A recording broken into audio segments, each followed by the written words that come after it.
Assalamualaikum warahmatullahi wabarakatuh. Alhamdulillahirabbil alamin. Innalillahi wa inna ilaihi rajiun.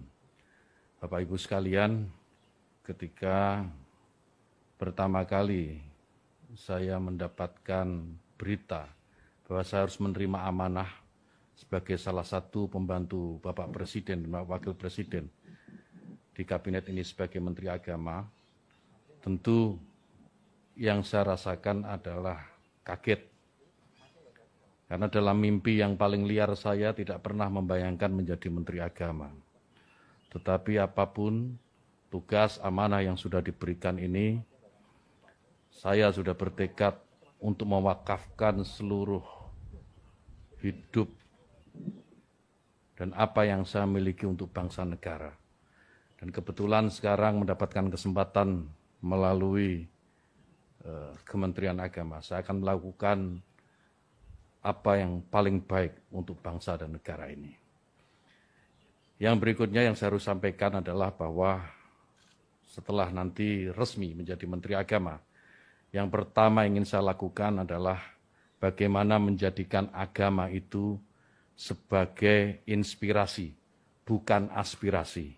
Artinya apa? Bahwa agama sebisa mungkin tidak lagi digunakan menjadi alat politik, baik untuk menentang pemerintah maupun merebut kekuasaan, atau mungkin untuk tujuan-tujuan yang lain.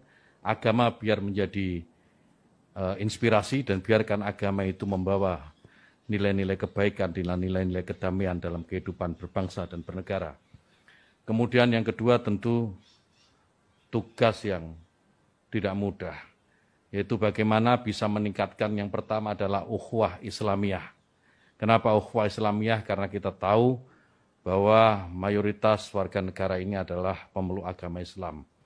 Maka negara ini akan damai, negara ini akan tentram jika sesama Muslim, sesama umat Islam ini memiliki ukhuwah atau persatuan di antara mereka. Yang kedua, meningkatkan ukhuwah watoniyah atau persaudaraan sesama warga bangsa. Kenapa ini penting? Karena kita tahu bahwa Indonesia ini merdeka, Indonesia ini lepas dari jajahan kolonial, itu karena perjuangan oleh semua agama, bukan hanya Islam. Umat Muslim, kaum Kristiani, Hindu, Buddha, Konghucu, dan semua agama yang ada di Indonesia, pada waktu pergolakan kemerdekaan mereka terlibat. Sehingga maka penting ukhuwah watoniyah ini kemudian kita bangkitkan kembali, agar tidak ada satu kelompok pun, tidak ada satu agama pun yang mengklaim merasa paling memiliki negara ini. Semua berhak memiliki negara ini. Kemudian yang ketiga, ukhuwah basariyah, persaudaraan atau persatuan sesama umat manusia.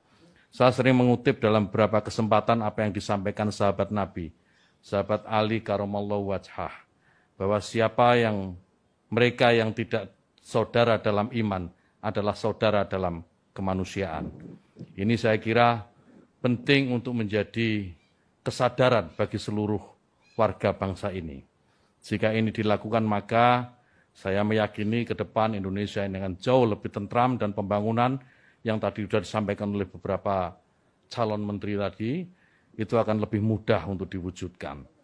Kemudian yang ketiga yang tidak kalah penting adalah bagaimana bisa memajukan pendidikan agama di lingkungan Kementerian Agama. Pendidikan agama apapun, termasuk tentu di dalamnya adalah pondok pesantren. Bagaimana pondok pesantren bisa didorong mandiri dan pada akhirnya akan melahirkan kader-kader terbaik bangsa, kader-kader terbaik yang bisa memberikan sumbangsih terbaiknya untuk bangsa dan negara. Saya kira demikian. Yang terakhir, mohon doa restu Bapak Ibu sekalian dan seluruh rakyat Indonesia agar amanah ini bisa saya laksanakan dengan sebaik-baiknya, istiqomah dalam kebaikan dan tentu saja membawa kemajuan bagi bangsa dan negara. Allahumma muwaffiq ila aqwamit thoriq. Wassalamualaikum warahmatullahi wabarakatuh. Terima kasih Pak Gus Yakut. Berikutnya Pak Sakti Wahyu.